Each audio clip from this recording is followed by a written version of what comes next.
Euskadiko eta Nafarroko gotzainik komunikatu bateratu batean, presta ditzagun bak eta itxaropenen kitak beldurraren eta zalantzaren aurrean kristau hautabide bat agiri bateratua ezagutzera eman dute. Gotzainik azpimarratzen dute bakearekiko konpromisoa ez dela hautazko estrategia bat, ebangelioaren bihotzetik bertatik sortzen den ezakizun bat baizik.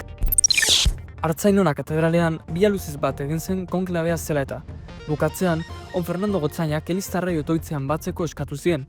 Haz que camine entre los hombres y las mujeres de hoy, que nos anime siempre a caminar juntos. No permitas que se separe de nosotros, hermano entre hermanos, signo verdadero del Padre, del Hijo pródigo y del buen samaritano, sin otro honor y dignidad que un amor sin ninguna vergüenza, sin escrúpulo alguno, sin ninguna condición.